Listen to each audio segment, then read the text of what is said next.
Members, we have formed a quorum, so let's get started. Confirmation of minutes of the meeting held on the 21st of March 2017. The draft minutes have been sent to members. We haven't received any proposed amendments from members. Can I confirm the minutes? Okay, that's done. If there's no objection, information paper issue since the last meeting. There's one, and that is in relation to the UN sanction against Yemen. Please note that.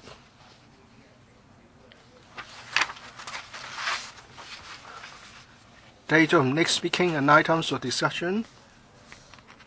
The next meeting will be held on the 20th of June at 2:30 p.m. Two items are proposed. Progress report on research and development centers for 2016-2017 and promotion of inward investment. That is item 1 and 2 on the list of outstanding items. Any queries or other suggestions? All right. So at the next meeting to be held on the 20th of June, we are going to have two items for the meeting. I'd also like the Secretariat to update members on the proposed duty visit to Israel. We'll consult members further on the 20th of June at the next meeting. Secretary, thank you. In March, the panel resolved to conduct a duty visit to Israel, and we have since sent out invitations after the deadline. 12 members have signed up for this overseas duty visit. On the 23rd of May, we're going to have an informal meeting with the Israeli Consulate General to work out details to be covered in the visit. And then in June, we're going to report to members on the finalized details. There will be another opportunity for members to offer comments. All right, I believe since we have so many concurrent meetings, this meeting is going to finish very soon. Let's invite the officials to join us for the next item, progress on the recent implementations of various new schemes under the Innovation and Technology Fund. 政府代表 Please invite government officials to join us.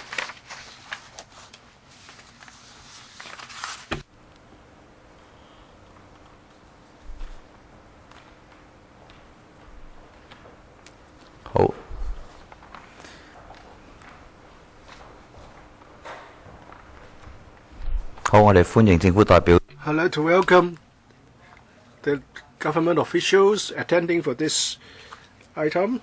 A paper has been prepared by the government. It's a CB1 916/16-17-03, and from the Secretariat with another background brief, updated background brief, that is CB1 916/16-17-04. I'll invite the Commissioner to brief members before we have the Q&A session.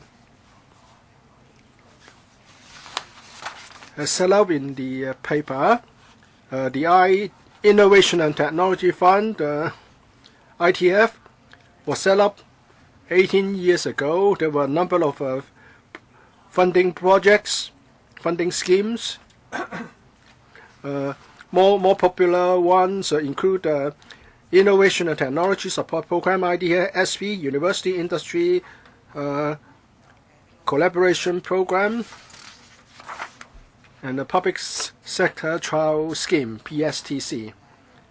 There are some other programs not for supporting R&D.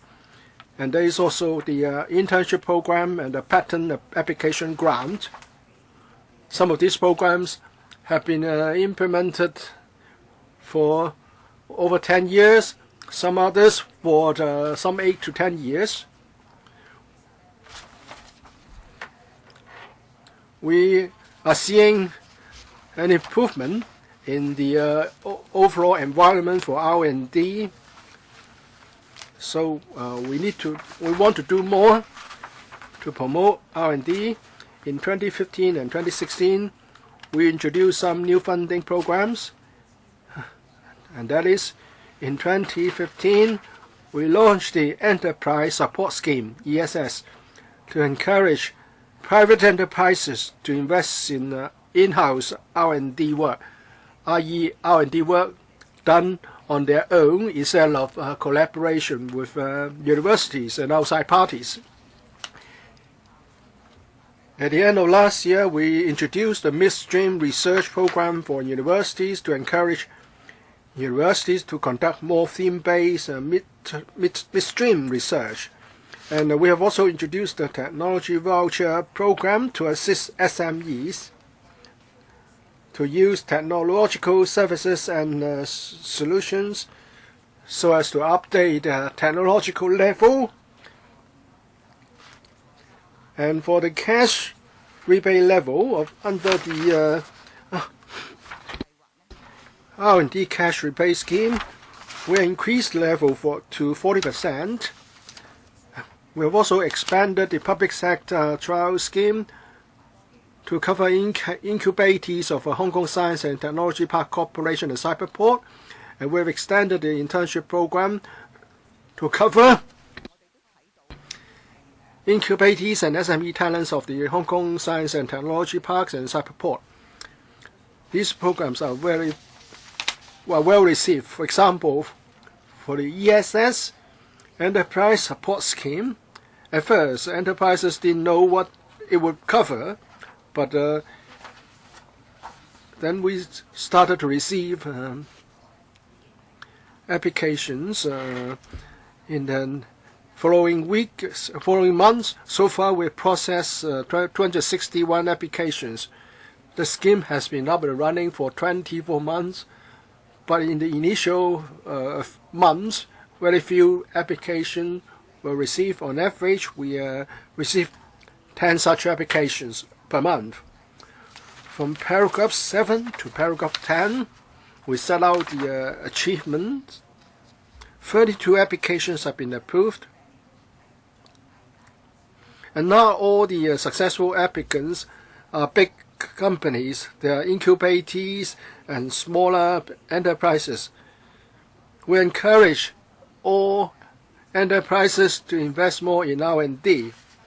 If they apply for a lower grant, that is under $5.8 million, we can offer them a fast-track processing system. So for smaller enterprises, if they want to start with some R&D and they're not asking for a big grant, they can use this fast-track system for speedy processing. And so far, these approved projects have supported some 250 R&D jobs and 20 internship positions. For the Midstream Research Program for universities, last time we reported to the panel that in May, it was the deadline of the first batch, and we have the theme, which is elderly health and care, especially prevention, diagnosis, and treatment of dementia. This is what we need, what we're going to need more and more in an aging community. 6 institutions submitted 111 project proposals, 70 of which involve collaboration across different disciplines or institutions. This is most encouraging. We are now assessing these applications. In due course, we will refer the applications to the vetting panel. Turning to Technology Voucher Program, again, it's very popular. From October to March this year, our colleagues attended more than 10 briefing sessions. Many apps SMEs and members of Chambers of Commerce attended those events. More than 1,300 SMEs have registered, but that doesn't mean that they would submit applications right away. It's just like opening an account. They might want to apply later. And we have received 353 applications. Some have been withdrawn for reasons unknown to us. 189 could not be processed because the applicant had not submitted all the document or awaiting supplementary information or clarification. For the remaining 90-odd applications, the TVP committee has assessed 85 of them, or has assessed most of them. 85 of them were supported with a success rate of 92%. So an applicant has a chance of 92% of getting a subsidy. And the average funding per project is about 130 to 140,000, and for the whole project about 200,000. And we hope to benefit more SMEs. Please speed up a little bit. Now, for the cash rebate scheme, we've increased that, and we have received more applications last year compared to the previous year. And there have been increases in amount and in number of applications. So the incentive has been effective. As for the public sector trial scheme, many companies indicated their interest, but we haven't received any applications yet because they have to discuss with the public sector enterprises to see whether they can cooperate and try it out. And also the expansion of the internship program. We have received many applications. It's been quite successful. So for these new or expanded programs, we managed to plug the gaps that exist, and we also hope to encourage more companies to engage in R&D. And in the next round, we have a enhancing measure. Now, this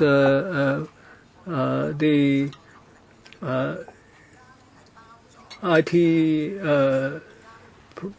program, right now there are 10 universities, and continuing education arms are eligible, and we think that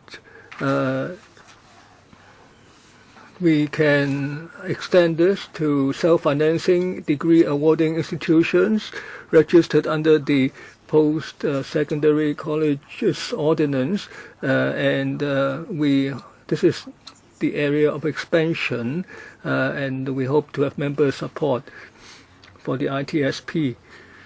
Now, please note that there are many areas of progress, and in paragraph 24, there is the further enhancement of the Itsp, and members can express your views on this, and we have to indicate whether we support the expansion and the qualification criteria, and Mok Nai Kwong, Chen Chen Ying, and others have registered to speak. Charles.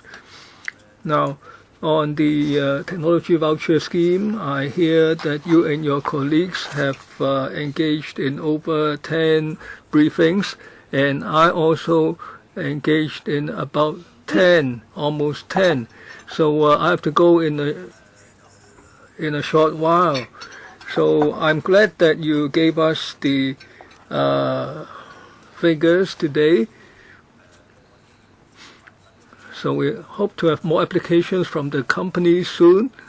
Some companies, for various reasons, they may have been slow in starting. I hope things will be speeded up, because a few dozen applications are not that many.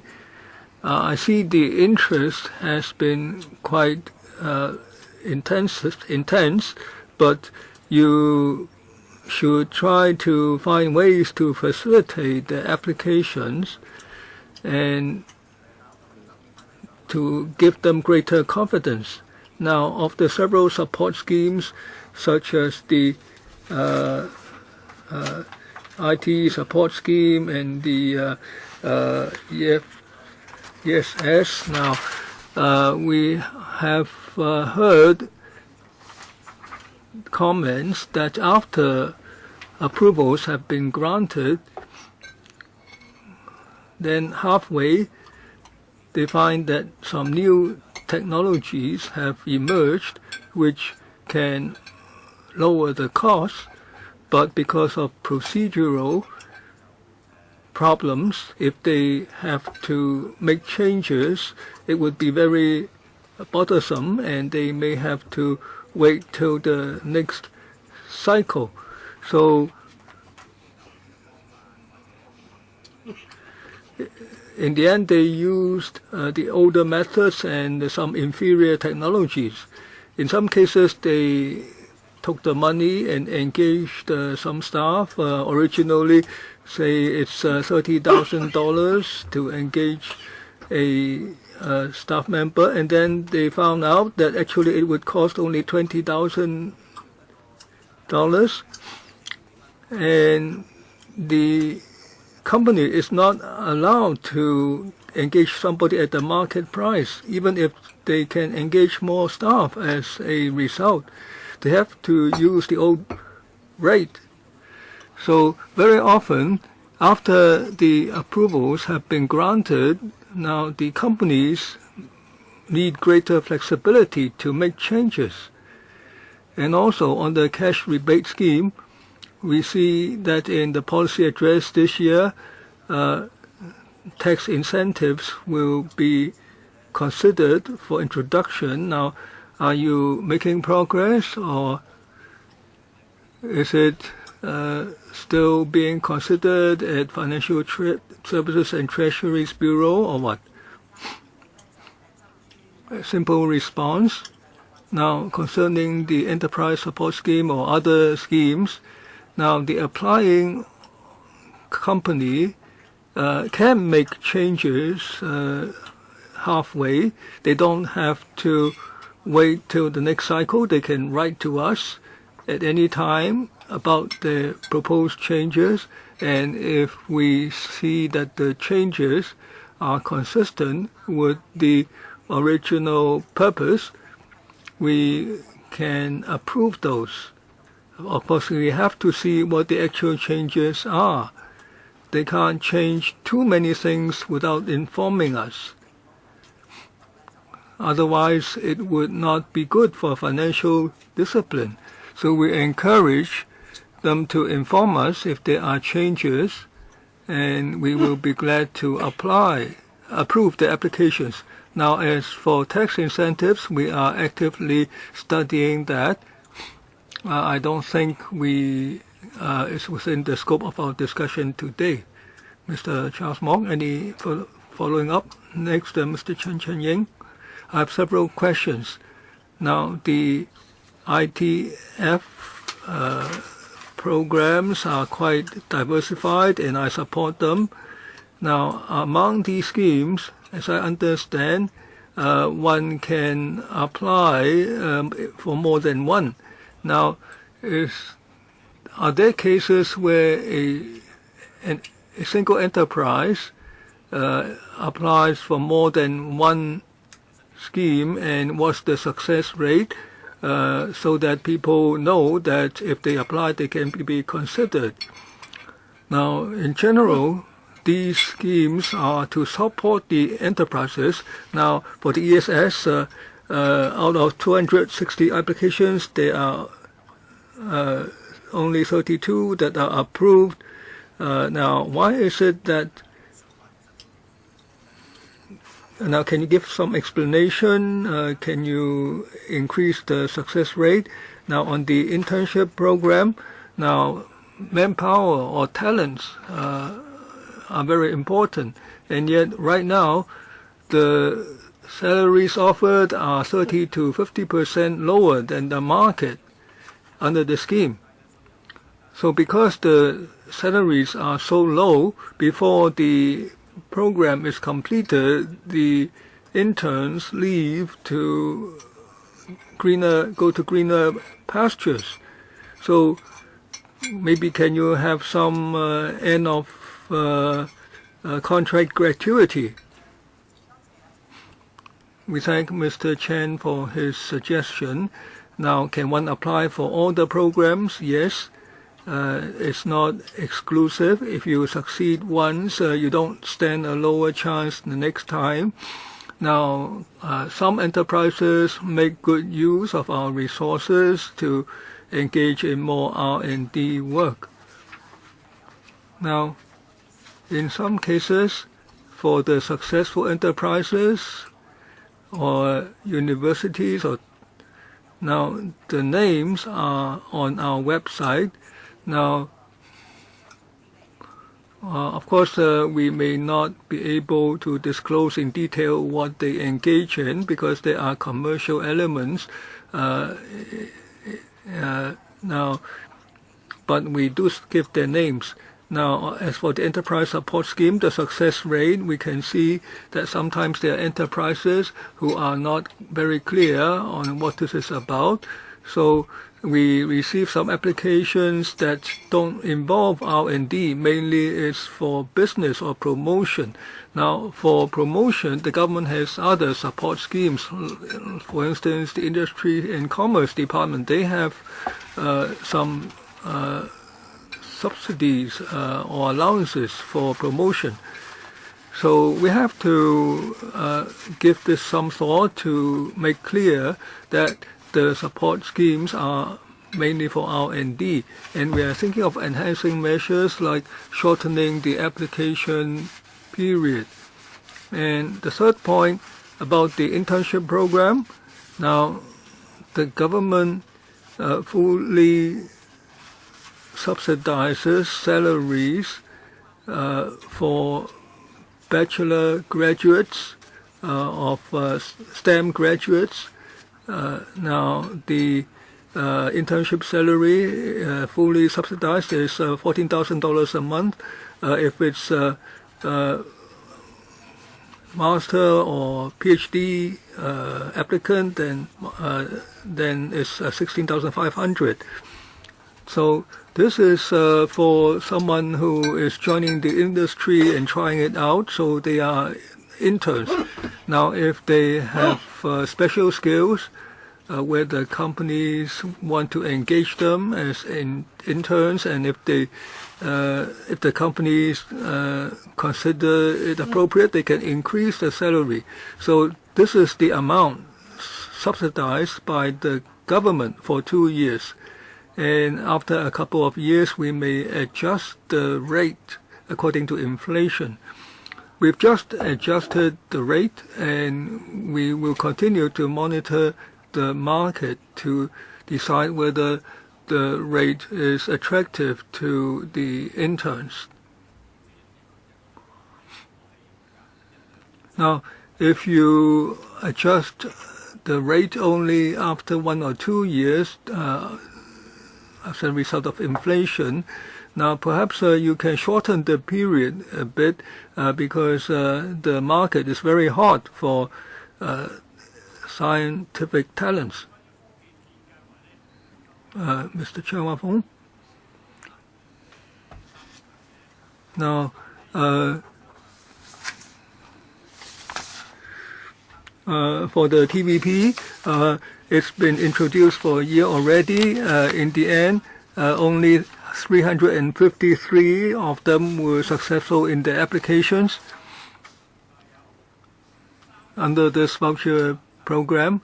Now, of the 353, 30 of them withdrew their applications. 180 the applications could not be processed. So there are 320,000 SMEs in Hong Kong, and only 100 odd managed to succeed in applying. Now, why is that? Have you assessed the chances? Are the procedures too complex so that they discourage the SMEs? Second, now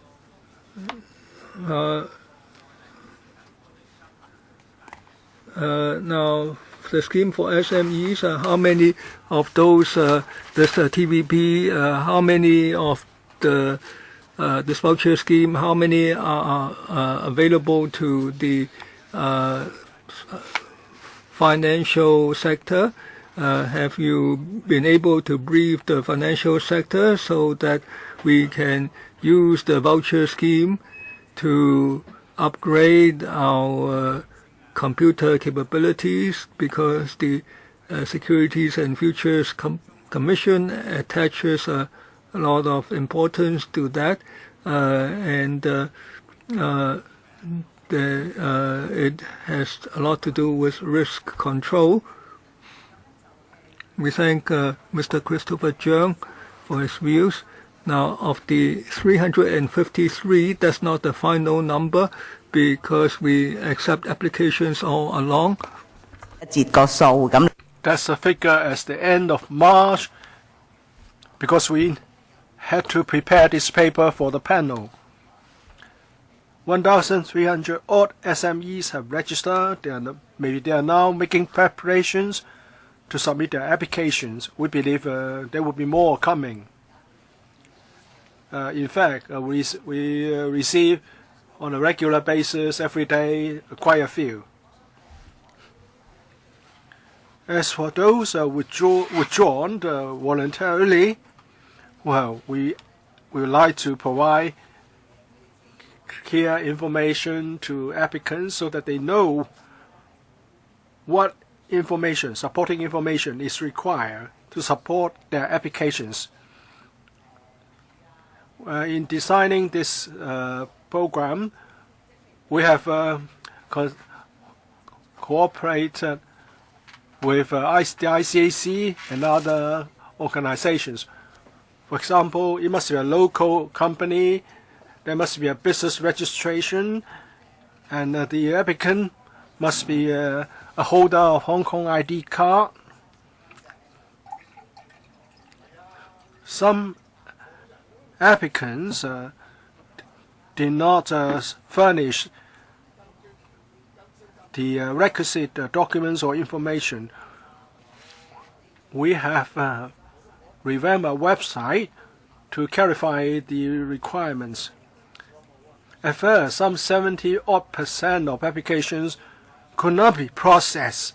This percentage has been on the decrease. So I believe gradually these prospective applicants know what are required.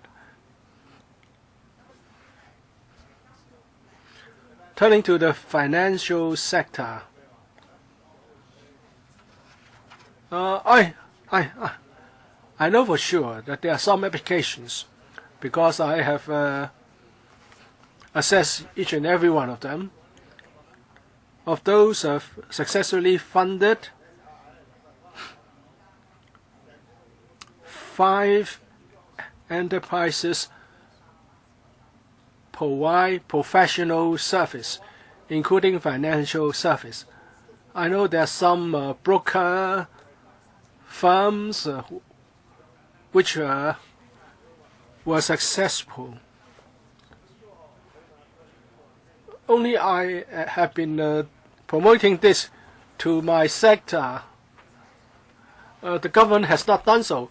No, indeed. We have done this. On the 22nd of May, we have a briefing session of offer for the Hong Kong Stock Brokers Association. Well, it's one of the 10 trade organizations. Can you arrange a session for all 10 of them? Yes, yes. We welcome such suggestions. I would talk to the member after the meeting. We have actually arranged more than 20 briefing sessions. We can certainly arrange some for the financial services sector. Dr. Lo Wai Kwok. Thank you, Chairman. I want to say something about the R&D cash rebate scheme, CRS. The objective is very good. It provides cash rebate to private companies for their expenditure in the R&D projects funded by the ITF and partnership projects funded entirely by these companies and undertaken by a local university or local public research institutions. Recently, the level of cash rebate was increased from 10% to 30%. Since the publication of the 2015-2016 budget, the cash rebate level was further raised to 40%. As at the end of March 2017, there were 960 private companies which have been granted cash rebate, with a total funding level of $421 million. So it's a $250,000 for each applicant. So it's more or less at the same level as the technology voucher program, which is for SMEs. So, don't you agree that it's rather small in scale? Of course, we want to encourage R&D projects, big and more. Small projects may end up being big. We don't know. But we're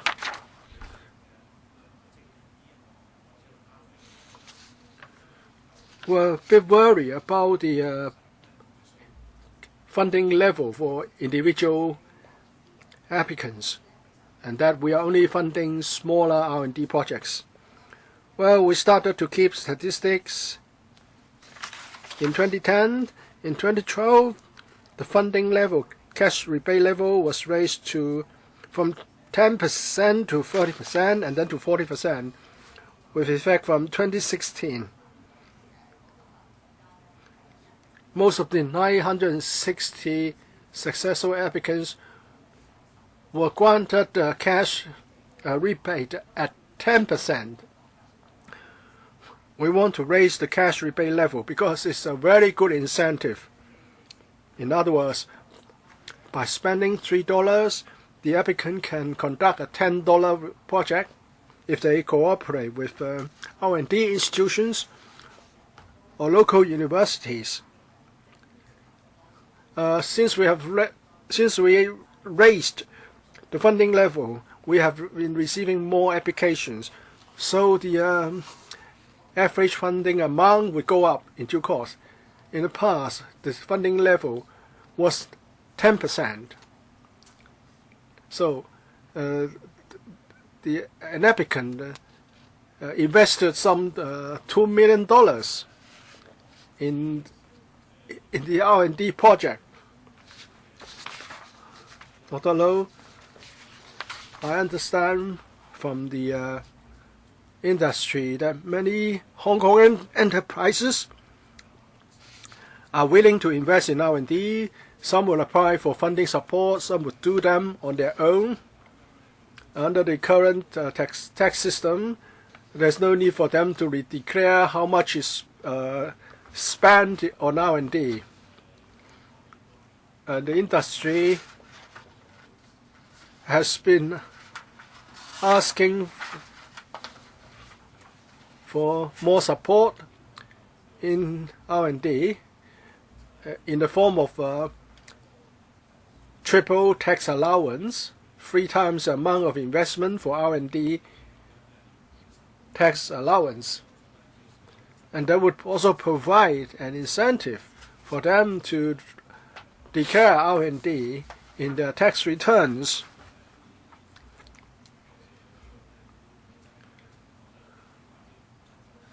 R&D ratio is just 0.7% in Hong Kong.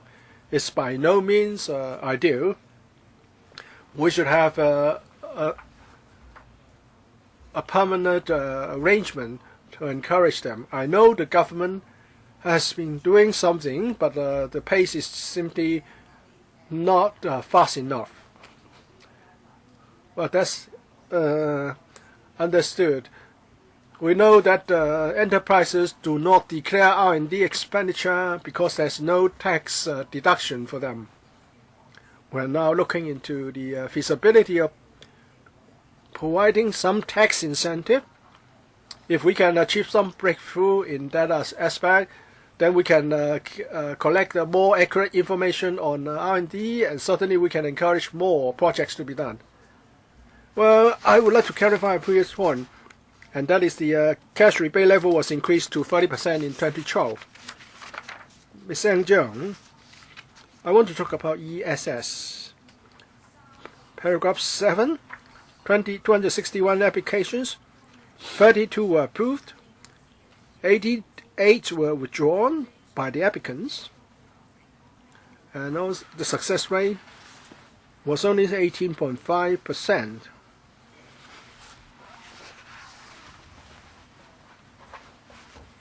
I would like to know the major causes of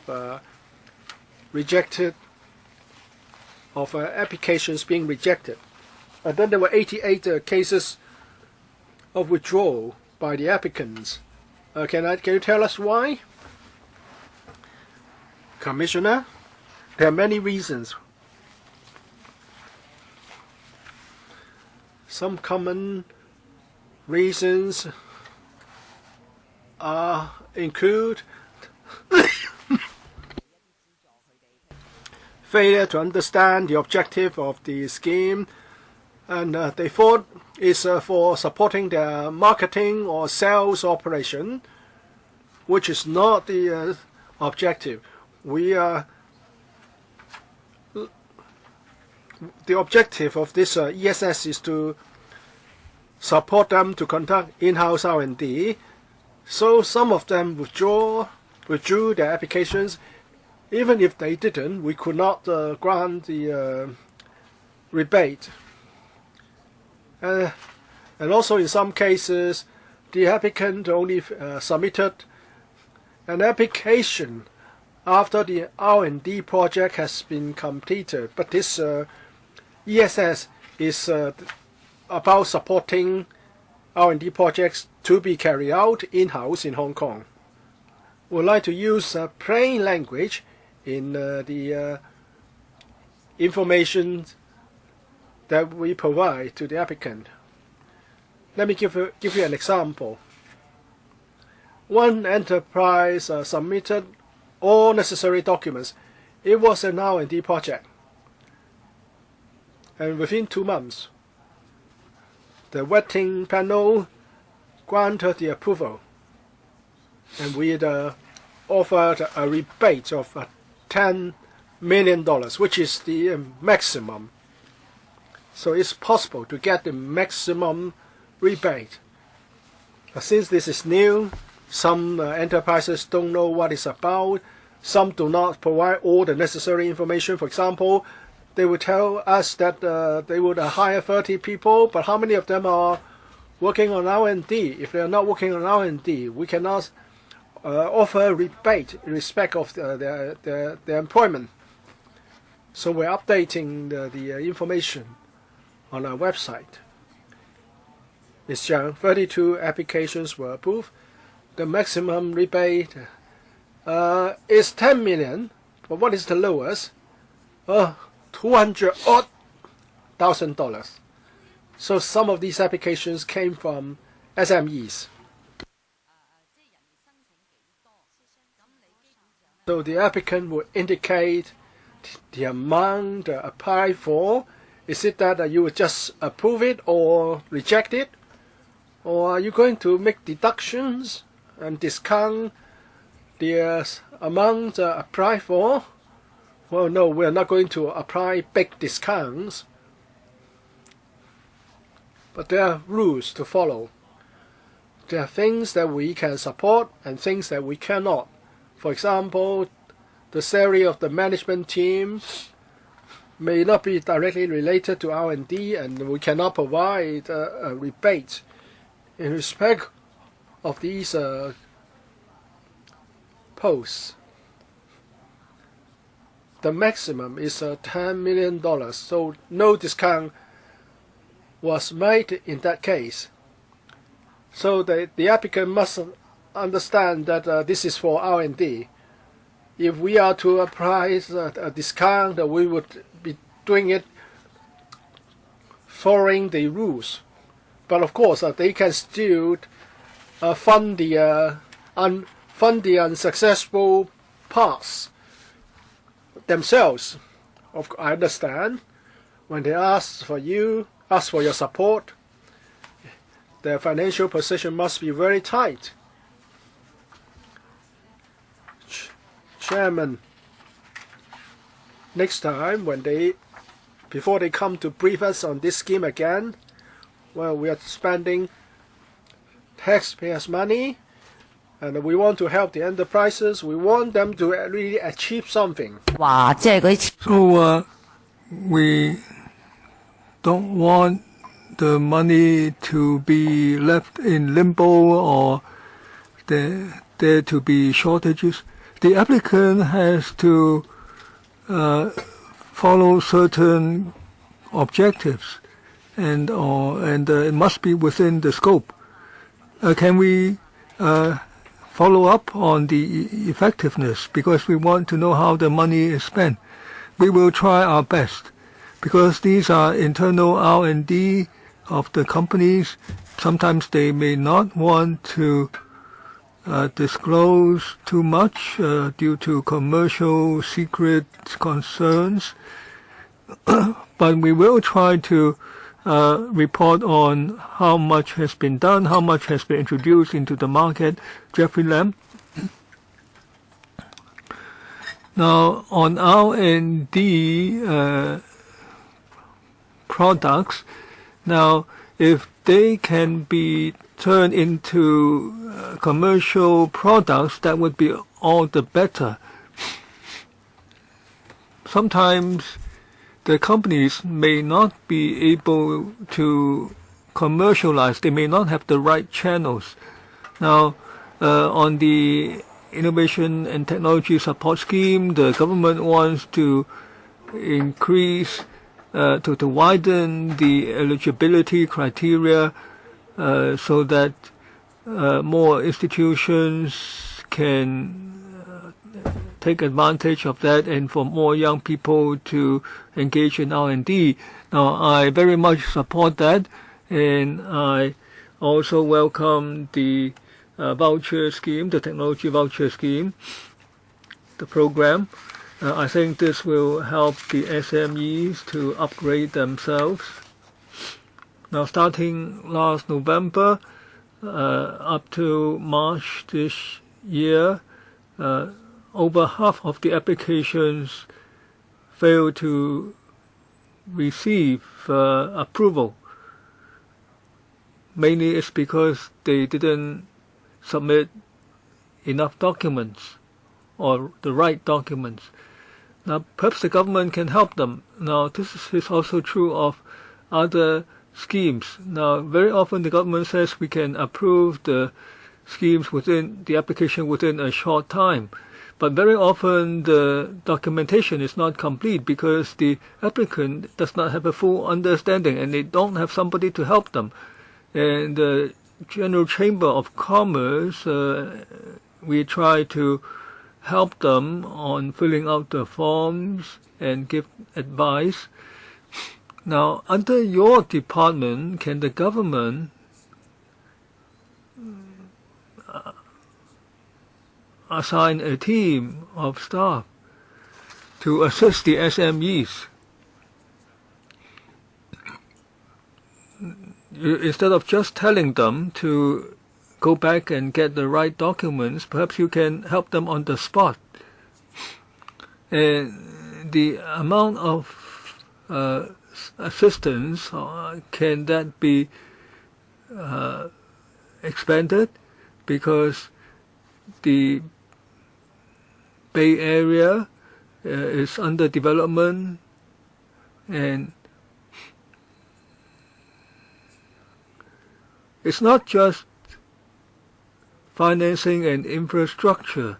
We also will engage in technology cooperation. So especially in connection with the loop, in the future, certainly there will be a lot of cooperation with mainland enterprises. We thank Mr. Lam for his comments. We try to simplify the TVP applications.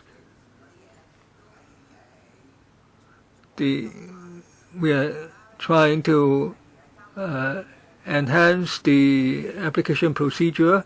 Right now, if they are short of one document, we will not process them, but we will try to make things simpler for them.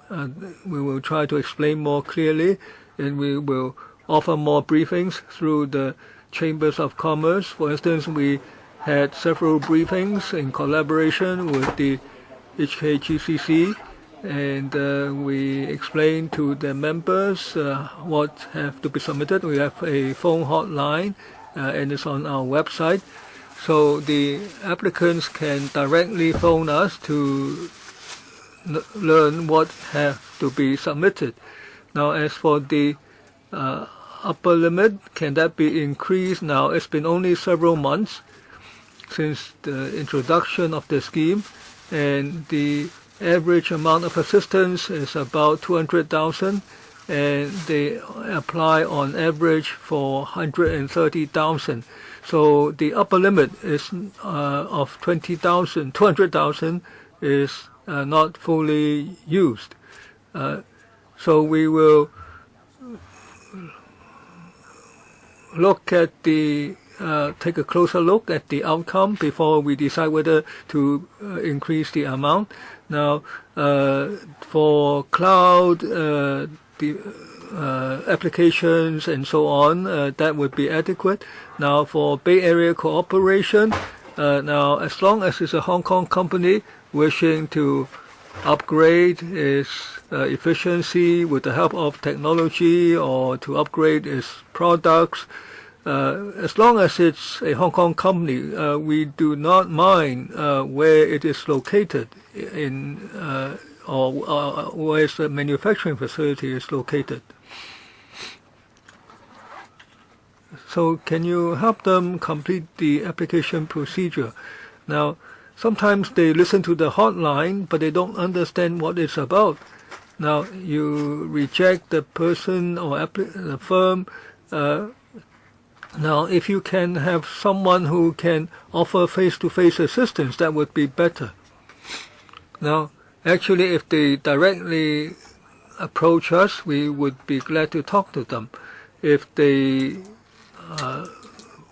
have failed to meet all the application requirements or failed to submit all the items, we will tell them specifically so that they understand and can submit the right documents next time. I have a matter to follow up. Now, for the ITF to engage in these initiatives, we all support that. However, concerning the overall objectives of the ITF, does that include trying to retain talents in Hong Kong through this program so as to further enhance our innovation and technology development? And recently we saw that in the mainland and in Dongguan, there's a science park, Chongshan Science Park. They have measures to retain innovation and technology talents. Now, in this competition for talents,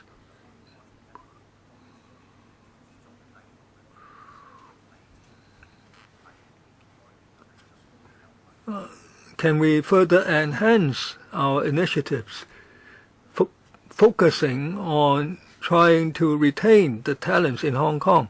What measures would be needed so that the talents in research can stay in Hong Kong, so that they become part of our talent pool? Because we are facing stiff competition in the region. We thank the chairman for his views. Now, any measure that would enhance our innovation and technology capability would be considered. So talents would certainly be an important part of that. So in the R&D programs that we support and in the internship program, we try to nurture more talents, primarily the local graduates in science and technology. Now, for the interns, over 60% do remain in the innovation and technology field in the end. Of course, we have to compete with other places. So the Innovation Technology Committee on this would consider what further we can do. Now, if you have any suggestions, we would be glad to try to include new initiatives. We are facing competition for talents from our neighbors. So some millions of dollars may not be adequate. So when you submit the report to us next year, can there be two elements? First, you might have already done some baseline studies on what support measures would help to retain talents in innovation and technology. Maybe it's not just about money. And if you think that the existing programs manage to retain talents, can you report on that?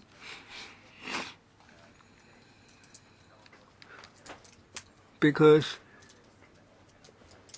in the development of R&T, we have to retain the manpower. Otherwise, the people who get the money will eventually leave after they gain the experience. So will we actually get the returns? Otherwise, people just leave in the end. So in the long run, we will suffer a brain drain. So can you study what measures can be introduced so that we can compete with our neighbors? I know you don't have an answer at this moment, but I hope you would give this some thought. Don't just tell us how the money is spent, because that is not a root issue. So I haven't heard any member disagreeing with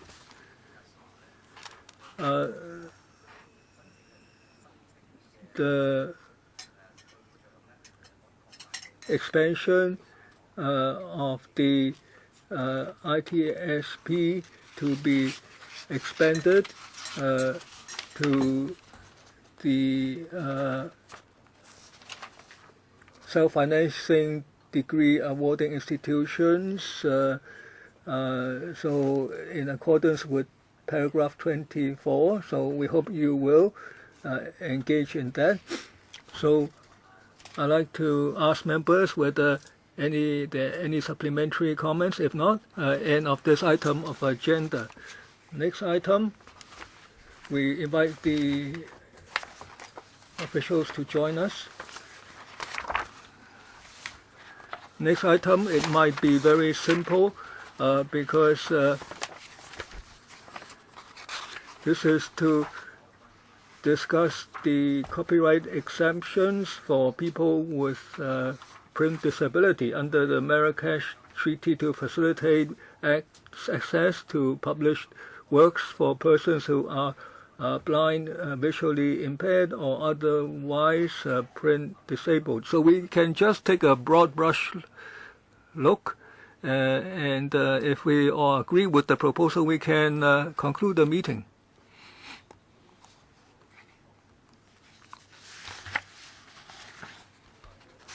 Government representatives, it's very simple today. Please brief us in a succinct manner.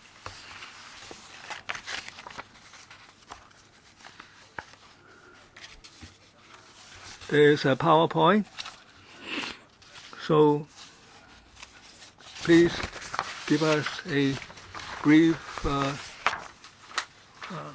walking through. My only point is I hope you can inform us about the timetable for the consultation and the steps forward. Good afternoon. 就住呢個馬拉喀 The government launched a consultation exercise last week on the Marrakesh Treaty. We're going to use a PowerPoint presentation to introduce the subject. But before we have that, I would say something. The treaty's name is long. The Marrakesh Treaty to facilitate access to published works for persons who are blind, visually impaired, or otherwise print disabled. This is an international agreement to facilitate and enhance access to copyright work by those people with a print disability. Under the treaty, all jurisdictions have to provide for limitations or exceptions, and that is in the copyright regime they have to provide persons with print disability so that they can turn that into formats that are accessible by these people without infringing the copyright law. And also cross-boundary exchanges of such works should be allowed. We amended the copyright ordinance in 2007, and some relevant provisions have been put there. Although the Marrakesh Treaty came into force in 2016, while we are able to comply with that in certain aspects, there are other aspects which are not fully in compliance, and we would also consult the public if they know of want to propose some measures to ensure full compliance. Their views will be most welcome. Now I invite my colleagues from IPD to give the PowerPoint presentation. We are happy to take questions after that. Good afternoon, members.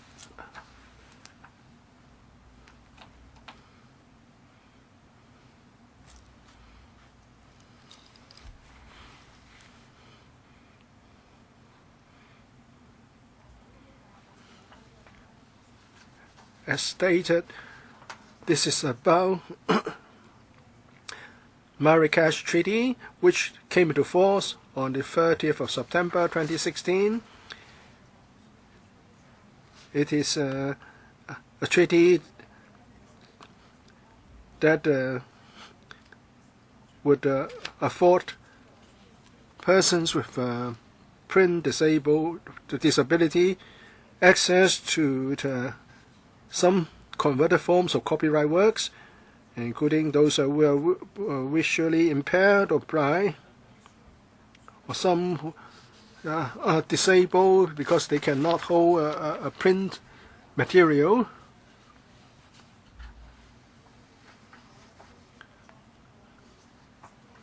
And there are certain bodies authorized under the treaty to do something for the beneficiary person, and the types of copyright works covered by the convention will cover the graphs, audio, books, and the like.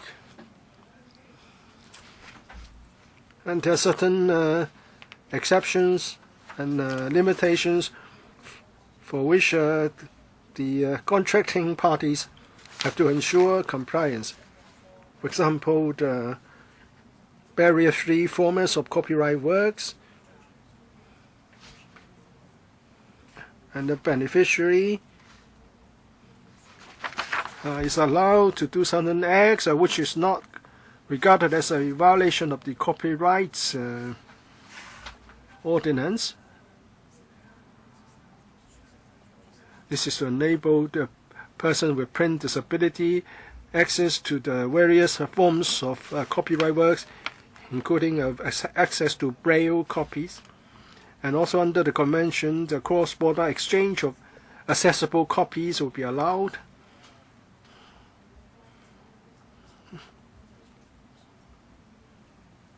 And providing accessible copies to other parties and other contracting parties of the treaty will be allowed, and there will be certain copyright exceptions.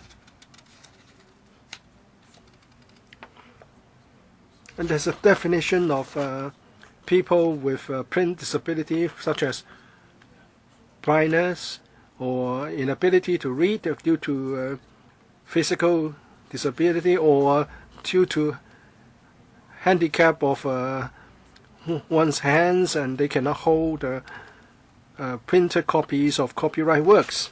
All these are covered by the treaty.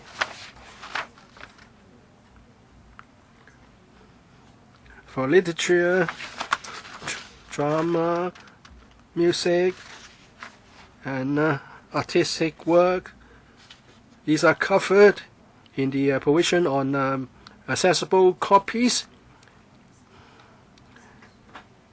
Persons with print ability will be allowed to use such accessible copies without violating the copyright. And accessible copies will include audio records, Braille copies. It's the same as the definition of accessible copies. Let me say something about the exceptions. The person can make a copy which is accessible to the person with print disability. There are certain conditions.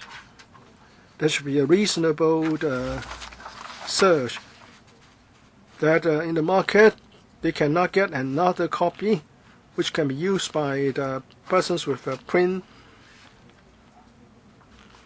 disability. If the price is price is charged, then it must not be more than what is available to other people. For specified bodies, if they are as defined in the schedule and they are exempt from the provisions, they can make the relevant copies. And there is also the need for the specified body to do reasonable inquiry to see if other copies that can be used by these people can be found. A specific body is defined as an educational establishment, or as an educational establishment receive direct recurrent subvention from the government, or an organization established whose object are charitable.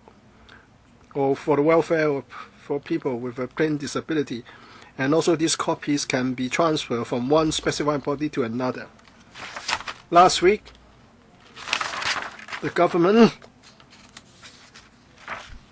launched this consultation exercise because we think that we should conduct a review on the copyright ordinance, including the following. First of all, the scope of a beneficiary person. Well, the definition is similar in the ordinance vis-a-vis the treaty. And we are under the ordinance, people with dyslexia is not covered. So we would like to consult the public to amend the copyright ordinance to expand the scope of beneficiary person to those with mental disability or dyslexia. Secondly, we want to review the scope of specified body under the treaty.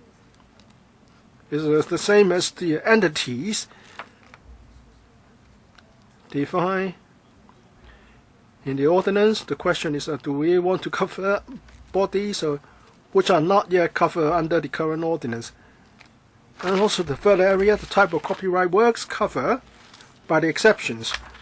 I mentioned 4 types, which will be sufficient to cover the treaty's requirement. But under the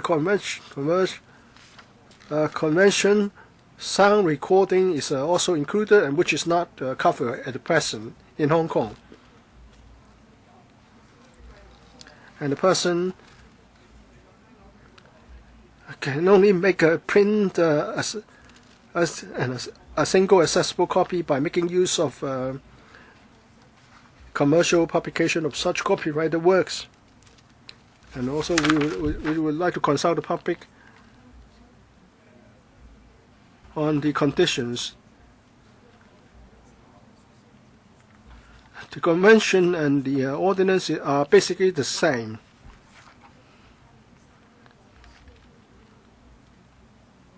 So we'd like to consult the public whether we should cover or extend the definition of accessible copies.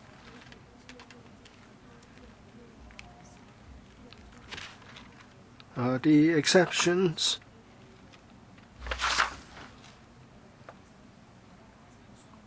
are more or less the same as those exemptions and exceptions in the copyright ordinance, but we can clarify things.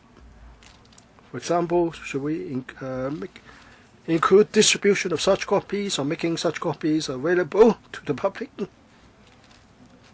According to the treaty,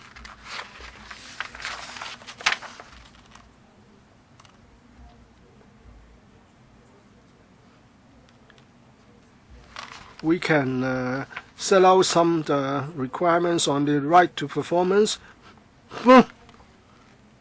This is not common, and such acts have already been covered in other legal provisions. So we'll consult the public on whether such exemptions should be extended. Next, we want to talk about the conditions to be met.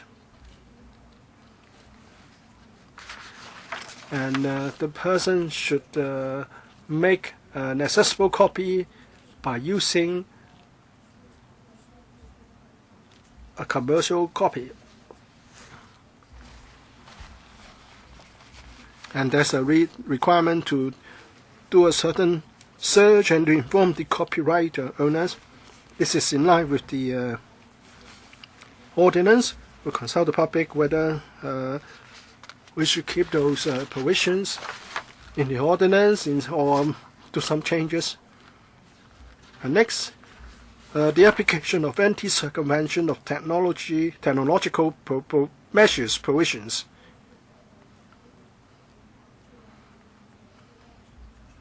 If someone tries to circumvent the technical measures of copyright works, There may be a legal liability, although there are also exceptions.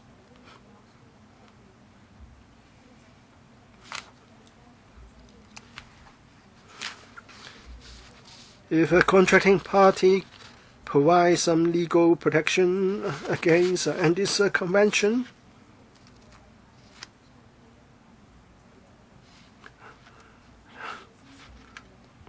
then the beneficiary person will not be entitled to the protection under the treaty. So we'd like to consult the public whether they've encountered difficulties in making such accessible copies, and can there be other solutions applicable? For example, the copyright owners can provide text of the copyright works so that they can, the person can make a accessible copy. The next question, in providing exemption, whether we should go beyond the anti-circumvention of technological measures in the Ordinance. And next is about the cross-border exchange of accessible copies. Under the treaty, accessible copies can be exchanged across the border. They can be exported or imported from other contracting parties. Under the treaty, there are certain conditions to be met, and there are certain conditions which are not mandatory but can be imposed. Under the copyright ordinance, we have nothing on the export of accessible copies. So the subject of this consultation, whether we should allow cross-border exchange of accessible copies, or should there be any additional conditions when an exchange is made? We invite the public to offer their views, and then we'll decide whether and how to amend the ordinance. We'll come up with a policy decision. And we will follow these rules. We try to have a fair balance between protecting the legitimate interests of copyright owners and the public interest of facilitating and enhancing access to copyright works for persons with disability. And secondly, any copyright exception to be introduced must be fully compliant with our international obligations, such as the 3-step test requirement under Article 13 of the Agreement on Trade-Related Aspects of Intellectual Property Rights. And thirdly, any proposed amendment to the copyright ordinance must be sufficiently clear and certain as to afford a reasonable degree of legal certainty. There would be a 3-month consultation period that would end on the 9th of August. We welcome the public to express your views to the Intellectual Property Department. We thank the government representatives. The consultation document has been provided to our members. Today is the 16th of May. We have 3 months for consultation. So this is the first opportunity for us to provide comments on this document. We can also provide further comments later on. Dr. Fernando Cheung, we welcome the government. 5 minutes each. We welcome the government, the proposal to amend the copyright ordinance so that it meets the requirements of the Marrakesh Treaty in the provisions and in the spirit. Now, looking at the consultation document, it's quite comprehensive. It's in a full accordance with the contents of the Marrakesh Treaty. The only point I wish to clarify for now is about the beneficiary. Now, this is a shortcoming in the copyright ordinance. Under the treaty, the beneficiary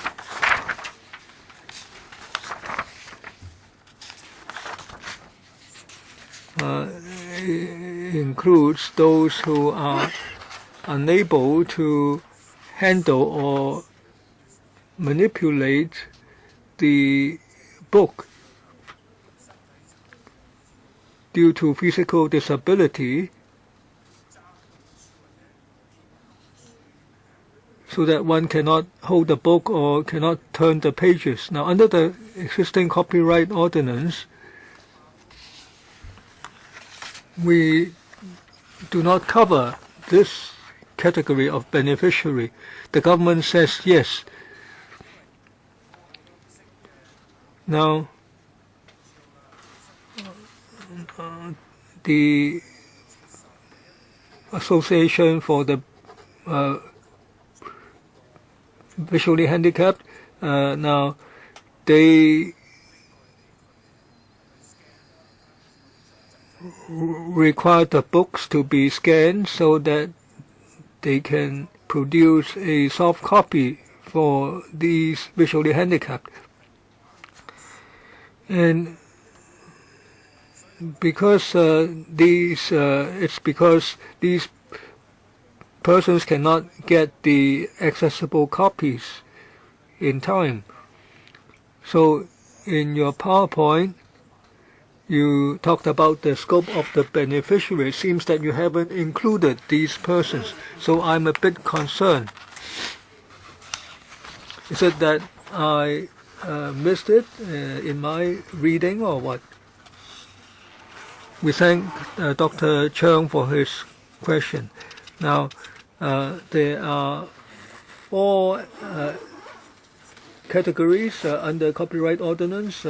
It's mainly the blind or the visually handicapped, and there are also 2 other categories. That is those who are unable through physical disability to focus or move their eyes to the extent that would normally be acceptable for reading, and also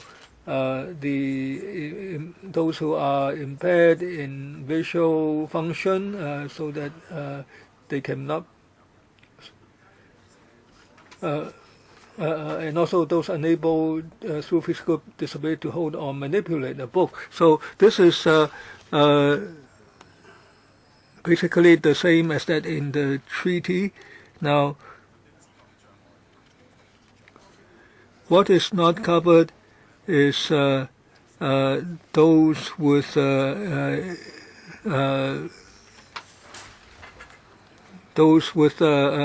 perpetual or reading disability. Now, so we hope that this can be further the extension to this group of people. So you mean those with special learning handicaps? Now, under Marrakesh Treaty, the term they use is perceptual or reading disability. So that is usually referred to as dyslexia. But due to the use of terms in the treaty, we try to follow the wording used internationally so as to tie in with the terms in the treaty. So it will be made clear that this is equivalent to what is usually referred to as dyslexia. Now, after consultation, it is found that certain amendments are necessary, say on the scope of protection that I referred to. When do you propose to introduce the changes? Now, we are starting the consultation at the beginning of May, and in the period we will contact different groups of stakeholders, including copyright holders, users, and the visually handicapped or the blind, and organizations, and we hope that they can provide views to us so that we are aware of any points missed. Now, the consultation period will end on 9th of August, and then we will spend some time doing analysis before deciding on the way forward. As we mentioned in the PowerPoint, there are three principles that we will follow. How about a timetable? Now, this depends on the consultation findings and the progress of the drafting of the legislation. Now, we hope that after 1 year of our consultation, 1 year after the consultation, we can table the legislation to LegCo. Now, under the Marrakesh Treaty, there are many parties to the treaty. One of them is China. To our understanding, China has already signed, and they are going through the vetting procedure, and concerning the terms and the definition, we think these amendments would be beneficial to Hong Kong. Even though we are not a party, we think that these would be helpful to the organizations concerned. Now, there is a timetable on when local legislation has to be effected to be in keeping with the treaty, to fulfill the requirements of the treaty.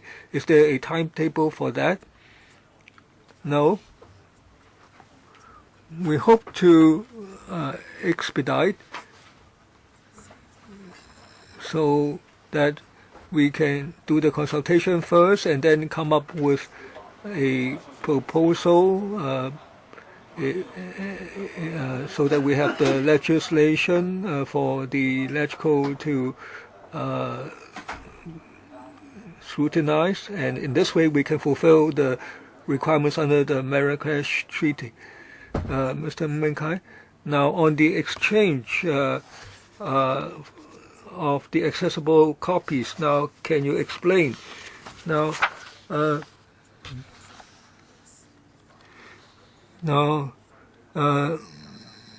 so under circumstances where one cannot get the copies at a reasonable commercial price. Now, under the copyright ordinance, now if the specified bodies want to make some accessible copies, there are certain things that it has to do. It has to see whether they are already on the market accessible format copies which can be obtained at a reasonable price. Otherwise, it cannot go ahead and make copies because it would infringe upon those publishers who made these accessible copies. So they have to make the reasonable inquiries under the existing ordinance. Now, under the Marrakesh Treaty, there is this mechanism for exchanges across boundaries, so cross-border exchange. So I will ask the Intellectual Property Department to supplement. Now, under the Marrakesh Treaty, concerning the import and export of accessible formats, copies, there are no special requirements except that when during export, the exporting body has to know, has to make sure that the users at the importing end are beneficiaries under the treaty, so that it will not be abused. Now, there are cases abroad where different practices are adopted between the export and exporting countries. Now, sometimes when the products are exported, they would make inquiries asking the importing side to make sure that there are no commercial copies available locally. And then there are other countries where where an importing country would require that the importer should make sure that there are no commercially available copies. Now, so in our consultation, we ask the public what requirements or comments they have in this regard. Now, in layman terms, does that mean, say for a book, if I want to export to country A,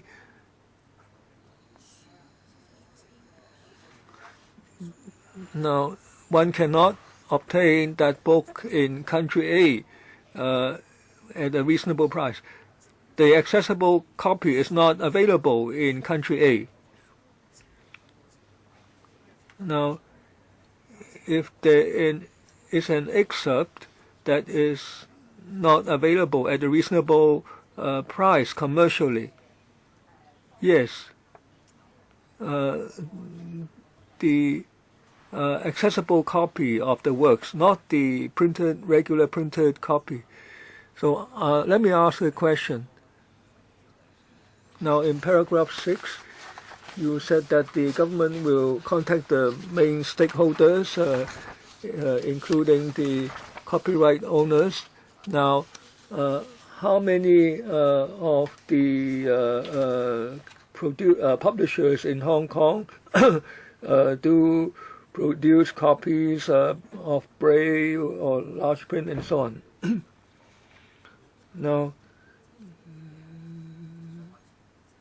these do you have a list of these stakeholders? A brief response, please. Now, on the copyright exemption clauses under the Marrakesh Treaty, they affect the copyright owners, and they also affect the copyright users. So when we do the consultation, we have contacted about 30 odd organizations, including the ones that I mentioned, the types that I mentioned. Some are publishers, some are organizations offering services to the blind. And we have told them that if needed, we will be glad to talk to them, go and talk to them about the contents of the consultation document. Will there be a public hearing?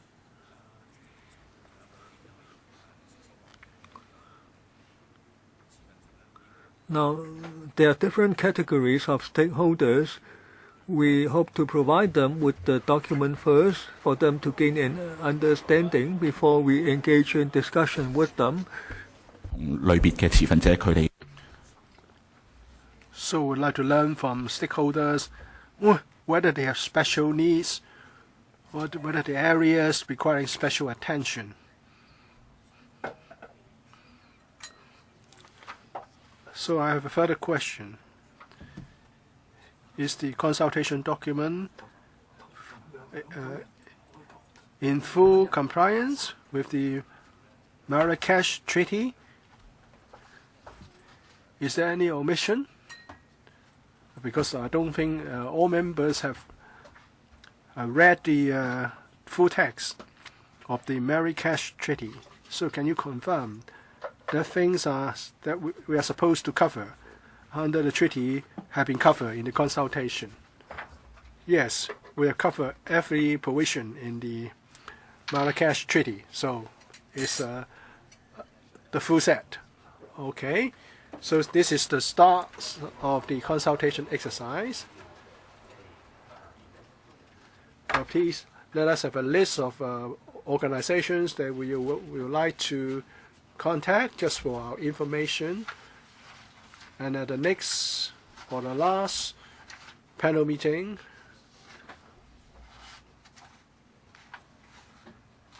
we may want to have a discussion, or the panel may wish to submit our views in relation to the consultation. So we note the consultation document, we understand this exercise, consultation exercise is about or has started. So members, before the 9th of October or August, you can submit your views to the Bureau, or you can use the panel on commerce and industry as a platform to express your views. So I'd like the Deputy Secretary to give us a list of organizations that you are going to contact, and then members may wish to consider doing other things to ensure that the consultation exercise covers everything that has to be covered. So that's the end of this item. AOB, nothing under AOB, so meetings adjourned. Thank you. Thank you.